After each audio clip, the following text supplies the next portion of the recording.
Capital में equity share की cost जो है कैसे कैलकुलेट करेंगे। आई मीन टू से कंपनी ने जो इक्विटी शेयर इश्यू करके लोगों को मालिक बना लिया है, बर्गर किंग ने, अभी तक उनकी वो प्राइवेट लिमिटेड कंपनी थी।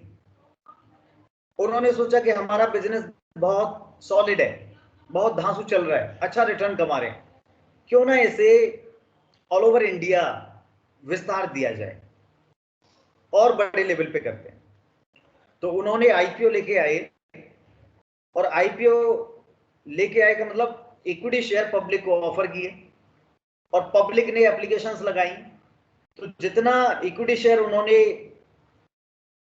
इश्यू करने थे उससे कई गुना ज्यादा एप्लीकेशंस आई। उन्होंने लॉटरी सिस्टम के जरिए अलॉटमेंट किया, और जिन जिन लोगों को इक्विटी शेयर अलॉट किए, बेचे, उनसे पैसा कंपनी को मिल गया, और उस पैसे से, उस कैपिटल को उन्होंने बिजनेस में लगा के अपने ब्रांचेस वगैरह, या कहें कि अपने चेन में रेस्टोरेंट्स वगैरह बहुत सारे खोल डाले। अब ये जो कैपिटल पब्लिक से इक्विटी शेयर इश्यू करके कंपनी ने उठाई है,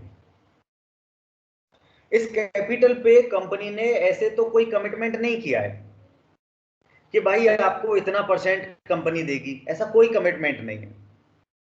लेकिन फिर भी कंपनी को ये मान लेना चाहिए कि ये लोग कोई ना कोई उम्मीद के साथ कंपनी में पैसा लगाए हैं, और उम्मीद क्या है? एक रिटर्न की उम्मीद है।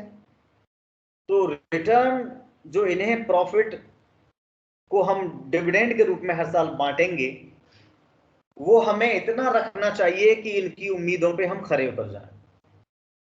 मान लो इन्होंने 8-9% का, 10% का डिविडेंड की उम्मीद से पैसा लगाया है, तो कंपनी को चाहिए कि वो इन्हें कैसे भी करके 8, 9 या 10 जो भी इनका रिक्वायर्ड रेट ऑफ रिटर्न है, या एक्सपेक्टेड रेट ऑफ रिटर्न है इनका, इन्वेस्टर्स का, इनको दे, इसको अपनी कॉस्ट मान ले।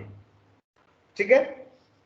तो ये इक्विटी शेयर होल्डर्स की जो कैपिटल है कंपनी के पास, कंपनी इन मालिकों को भी एक कोशिश करे कि इनका डिजायर्ड रेट ऑफ रिटर्न इन्हें पे कर पाए हर साल। तो ये डिजायर्ड रेट ऑफ रिटर्न, या जो कॉस्ट इस कैपिटल की कंपनी मान ले रही है, उसको कैसे कैलकुलेट करेंगे वो हम देखते हैं। हम कैसे कैलकुलेट करेंगे कि लोगों को कितना देना है, इक्विटी शेयर होल्डर्स को, मालिकों को। ठीक है? तो सबसे पहला मॉडल है आपका सीएपीएम मॉडल। में आपको कभी समझाया था, आसान है बिल्कुल, सबसे पहले वही समझाएंगे। तो देखिए, सीएपीएम मॉडल जो है, एक्चुअली ये इस्तेमाल होता है मेनली, इन्वेस्टर्स इसका यूज करते हैं। इन्वेस्टर्स इसका यूज करते हैं अपना एक एक्सपेक्टेड रिटर्न कैलकुलेट करने के लिए। एक्सपेक्टेड रिटर्न कैलकुलेट करने के लिए इन्वेस्टर्स इसका यूज करते हैं। तो इन्वेस्टर्स कैसे एक्सपेक्टेड रिटर्न कैलकुलेट करते हैं? वो एक्चुअली किसी कंपनी के शेयर में पैसा लगाते हैं, तो शेयर के बारे में दो तीन चीजें, वो दो तीन फैक्टर इकट्ठे करते हैं, दो तीन आइटम, और उनके आधार पे एक्सपेक्टेड रिटर्न अपना कैलकुलेट करते हैं। तो दो तीन चीजें उनको क्या चाहिए होती हैं? वो सबसे पहले risk free rate of return जो मार्केट में चल रहा है वो उन्हें चाहिए। आप एक इन्वेस्टर के तौर पे अगर बर्गर किंग के शेयर खरीदते हैं, इक्विटी शेयर, तो उस बर्गर किंग से कितनी रिटर्न की उम्मीद आप लगा सकते हैं, उसको हम कैलकुलेट कर रहे हैं। कैसे कैलकुलेट कर रहे हैं? सबसे पहले मार्केट में risk free rate of return क्या चल रहा है? RF means risk free rate of return. तो risk free rate of return का मतलब है जो बगैर रिस्क के रिटर्न आपको मिल रहा है मार्केट में। तो उसके लिए आप क्या करें कि जो एफडी पे रेट, एफडी पे बैंक दे रहे हैं, पूछिए जरा बैंक में जाके कि कितना परसेंट एफडी पे रिटर्न बैंक दे रही है, तो उसने कहा 8% या 8.5%। तो ये हो गया risk free rate of return, जिसमें कोई रिस्क नहीं है। आप पैसा लगाइए 5 लाख, 10 लाख, 20 लाख, बिल्कुल सुरक्षित है। 20 लाख बिल्कुल सुरक्षित है ब्याज भी कि 8% तो 8%, ये 7% भी नहीं होगी, समझ रहे? तो ये बिल्कुल रिस्क फ्री है, कोई रिस्क नहीं है इसमें। ये 8% मान लीजिए आपने risk free rate of return confirm किया इंक्वायरी करके। दूसरा चीज आपको चाहिए क्या? बीटा। अब ये बीटा क्या है? बीटा एक्चुअली हर शेयर का, या कहें कि हर सिक्योरिटी का, हर फाइनेंशियल इंस्ट्रूमेंट का एक बीटा वैल्यू होता है, और ये बीटा वैल्यू जो है उस शेयर का रिस्क बताता है कि इस शेयर में रिस्क कितना है। ये बीटा वैल्यू अगर मैं आपको रीड करना बताऊं तो अगर बीटा वैल्यू 1 है, 1, तो 1 का मतलब है कि आपका शेयर, मान लो टाटा मोटर्स का शेयर आपने उठाया और इसका बीटा वैल्यू फाइंड आउट किया, तो बीटा वैल्यू आपको कैलकुलेट होके मिला, या कंपनी ने क्लियर ये शो किया हुआ है बीटा वैल्यू। आपके ब्रोकर्स वगैरह भी सारे शेयर्स का बीटा वैल्यू बता देते हैं। बीटा वैल्यू आपको मिला 1, दैट मीन्स अब ये टाटा मोटर का जो शेयर है जिसकी बीटा वैल्यू 1 है, ये मार्केट के बराबर रिस्की है, मार्केट के बराबर। अब मार्केट क्या है? मार्केट का मतलब है निफ्टी, सेंसेक्स, जो कि पूरी की पूरी स्टॉक मार्केट को रिजेंबल करता है, ठीक है? दैट मीन्स जितना निफ्टी बढ़ेगा उतना टाटा मोटर्स भी बढ़ेगा, मार्केट के बराबर रिस्की है ना। बीटा वैल्यू 1 का मतलब मार्केट के साथ साथ बिल्कुल चलेगा। तो बीटा वैल्यू 1 का मतलब अगर निफ्टी में 20% की बढ़त आई तो आपका शेयर भी 20% बढ़त दिखाएगा। अगर निफ्टी में 15% की गिरावट आई तो आपका शेयर भी 15% की गिरावट दिखाएगा, मतलब मार्केट के बराबर रिस्की है। बीटा वैल्यू अगर 1 से ज्यादा हो, जैसे 1.25 या 1.5 या 1.75, 1.8, 1 से ज्यादा हो, दैट मीन्स वो मार्केट से ज्यादा रिस्की है। और अगर 1.5 है तो दैट मीन्स 1.5 गुना रिस्की है। 1.5 गुना का मतलब क्या है? अगर आपके शेयर का बीटा वैल्यू 1.5 है, इसका मतलब यह है कि अगर मार्केट मार्केट मतलब निफ्टी, अगर निफ्टी 10% बढ़ा तो मेरा शेयर जिसका बीटा वैल्यू 1.5 है वो 15% बढ़ जाएगा। 1.5 है ना, 1.5 गुना है। और अगर मार्केट 20% गिरा तो दैट मीन्स मेरा शेयर 1.5 गुना कितना हुआ? 30% गिर जाएगा, 13% गिर जाएगा। तो बीटा वैल्यू रीड करना आ गया। अगर बीटा वैल्यू 2 है दैट मीन्स मार्केट से 2 गुना रिस्की है। मार्केट अगर 10% बढ़ेगा तो मेरा शेयर 20% बढ़ेगा, बात समझ रहे हैं? तो बीटा वैल्यू अगर 1 से ज्यादा है तो मार्केट से ज्यादा रिस्की है। अगर बीटा वैल्यू 1 से कम है, जैसे 0.5, 0.75, सिर्फ 0.25, दैट मीन्स शेयर जो है आपका मार्केट से कम रिस्की है। अगर आपके शेयर का बीटा वैल्यू 0.5 है दैट मीन्स वो आधा रिस्की है। मार्केट अगर 10% गिरेगा तो मेरा शेयर सिर्फ 5% गिरेगा, बात समझ रहे हैं? बीटा वैल्यू रीड करना आ गया। या तो 1 होगा तो मार्केट के बराबर, मार्केट 1 से ज्यादा है तो मार्केट से ज्यादा रिस्की, 1 से कम है तो मार्केट से कम रिस्की।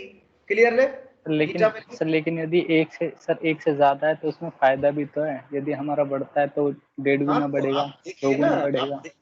बिल्कुल, आप देखिए ना, आप रिस्क एपेटाइट अगर रखते हैं, अगर आप रिस्क टॉलरेट कर सकते हैं तो रिस्की इंस्ट्रूमेंट ले सकते हैं जिसकी बीटा वैल्यू 2 हो, 1.8 हो, 1.9 हो, वो आपको मार्केट से 2 गुना रिटर्न देगा और 2 गुना ही लॉस देगा। अगर मार्केट गिरने लगेगी तो 2 गुना, अगर 2 वैल्यू है तो 2 गुना गिरे, ठीक है? तो ये आप बीटा वैल्यू स्टॉक का देख लेंगे। और देखिए ये बीटा वैल्यू ही देख के आप अपनी उम्मीद जो है रिटर्न की वो बढ़ाते या घटाते हैं, वो बढ़ रही है या घट रही है। क्यों? क्योंकि बीटा वैल्यू से मल्टीप्लीकेशन हो रहा है। यहां देखिए ब्रैकेट के बाहर रखा है ना, तो मल्टीप्लीकेशन हो रहा है, जितना रिस्क उतना रिटर्न चाहिए उसे। यहां कंसेप्ट क्लियर हो जाता है आपका।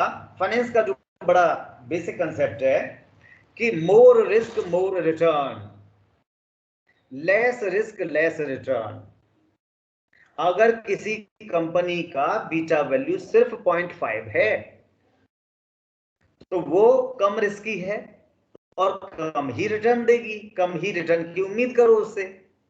अगर बीटा वैल्यू 1.9 है तो वो मार्केट से भी ज्यादा रिस्की है। 0.25 के मुकाबले एक शेयर का 0.25 है और एक शेयर का 1.98 या 1.9, तो ये बहुत रिस्की है। तो बहुत रिस्की है तो ज्यादा ही, अगर पॉजिटिव चीजें रही तो ज्यादा रिटर्न देगा, और अगर नेगेटिव चीजें रही, एडवर्स रही, अनफेवरेबल कंडीशंस रही, तो ज्यादा ही लॉस भी देगा।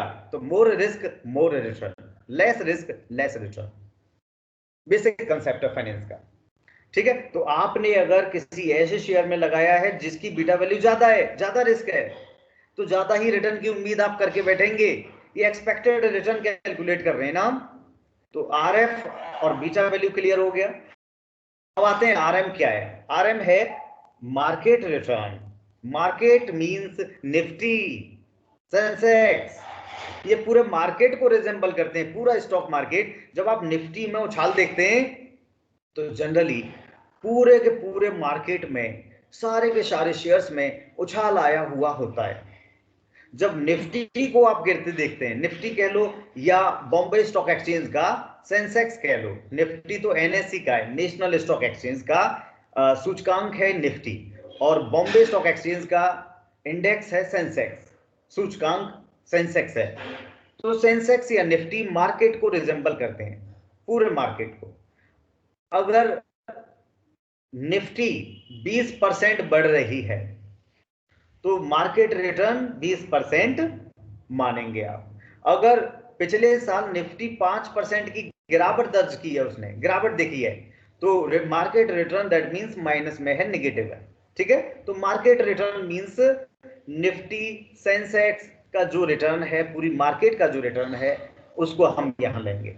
आरएफ मैं पहले क्लियर कर चुका हूं, risk free rate of return, जो एफडी के केस में आपने इंक्वायरी की। ठीक है, ये तीन चीज आपको चाहिए, आरएफ, बीटा, आरएम है। ये तीन चीज मिल जाए तो एक इन्वेस्टर एक शेयर से, और देखिए अपने अपने शेयर का एक्सपेक्टेड रिटर्न जब कैलकुलेट करें तो उसकी बीटा वैल्यू के हिसाब से कैलकुलेट करेंगे। हर शेयर का एक्सपेक्टेड रिटर्न इस तरीके से बदल जाएगा क्योंकि हर शेयर की बीटा वैल्यू अलग होगी।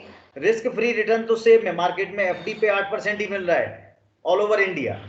मार्केट रिटर्न निफ्टी का अगर 20% है तो 20% ही है। अंतर कहां आ रहा है, बदल क्या रहा है, सिर्फ बीटा वैल्यू। रिस्क शेयर का, हर शेयर का अलग है, तो हर शेयर के रिस्क के हिसाब से हर शेयर का एक्सपेक्टेड रिटर्न भी बदल जाता है। ठीक है, तो ऐसे करके जब आपने कैलकुलेट किया, एक एग्जांपल देख लो यहां पे कि कैपिटल लिमिटेड करके कोई कंपनी है मान लो, और उसका बीटा वैल्यू दिया है 1.3, ये कॉमा नहीं है, 1.3 है ये। ठीक है, तो 1.3 का मतलब है कि मार्केट से ज्यादा रिस्की है, करीब करीब 1.25 गुना चलेगा, गिरेगा है।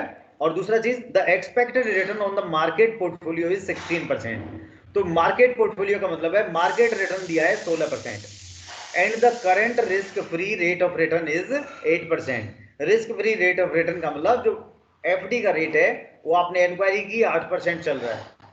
तो अब आप इस शेयर का एक्सपेक्टेड रिटर्न या कहें कि कॉस्ट ऑफ कैपिटल कैलकुलेट इस फॉर्मूले के जरिए ऐसे कर सकते हैं।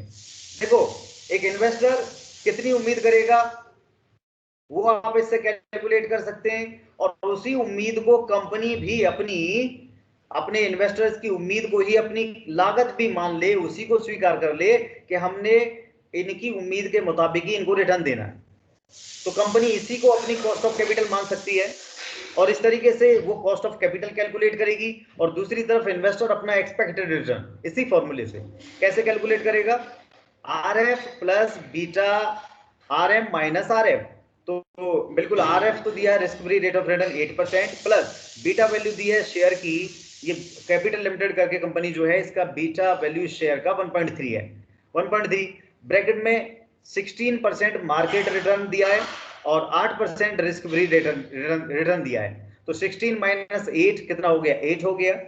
ये परसेंट को आप परसेंट में सॉल्व ना कर लें कि 16% का मतलब 16/100, नहीं, यहाँ 16 का मतलब 16, ठीक है। 16 माइनस 8 कितना बचा?